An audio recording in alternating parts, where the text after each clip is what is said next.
Salut Monique, un petit bonjour de Žilina, ta ville natale.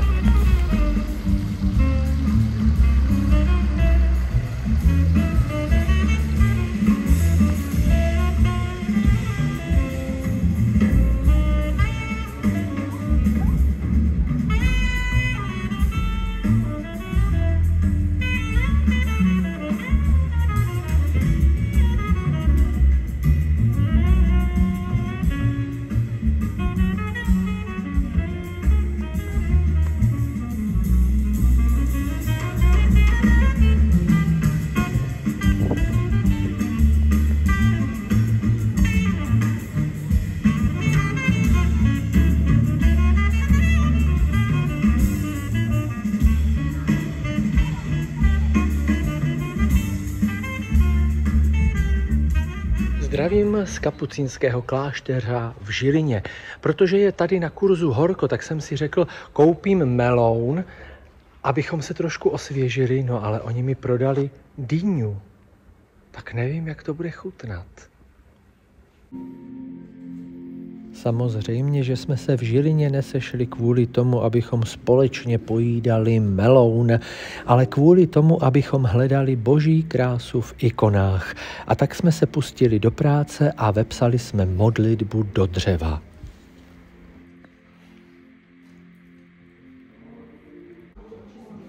Následně jsme navštívili muzeum ikon v Žilině.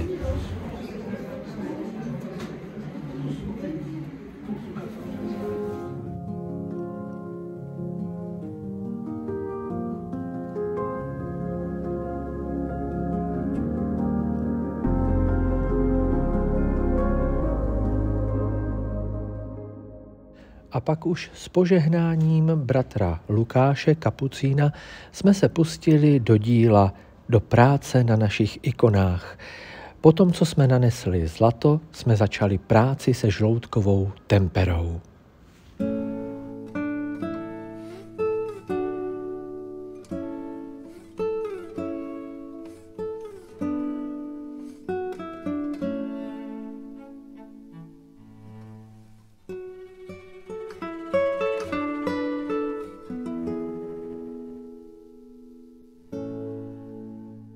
Na tomto kurze sa mi veľmi páčilo, bol to taký veľký dar pre mňa, že som tam vôbec mohla byť, lebo akoby celý čas, jak som sa prihlasovala, tak som do poslednej chvíle nevedela, že či môžem prísť.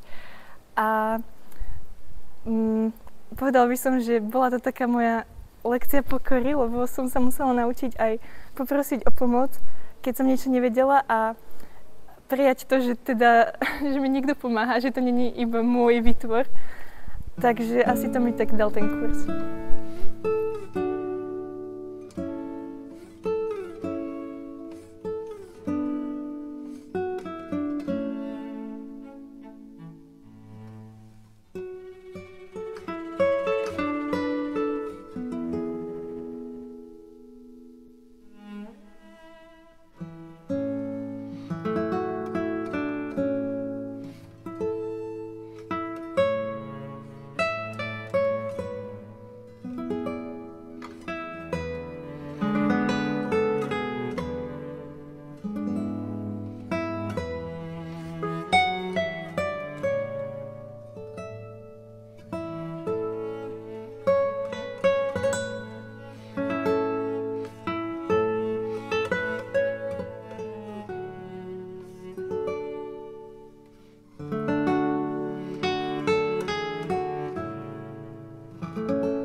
Okrem toho, že som spoznala úžasných a inšpiratívnych ľudí, s ktorými mi bolo veľmi príjemne a že som sa naučila niečo z histórie, základov a techník ikonopisectva, by som v prvom rade vyzdvihla to najpodstatnejšie, a to nový rozmer osobného stretnutia s Ježišom Kristom.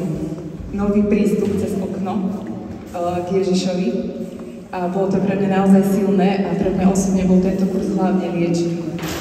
A Ale ešte mám jeden odľahčujúci odkaz, ktorý som si počas kurzu ako prvý napísala do mojich poznámok a ktorý je zároveň odkazom aj pre tých, ktorí možno v srdci zvažujú, či sa ho na budúce tiež súčasnia. Je to odkaz od nášho mistra s veľmi pozitívnym prístupom Martina Damiana a znie: Ja bych sa toho nebál.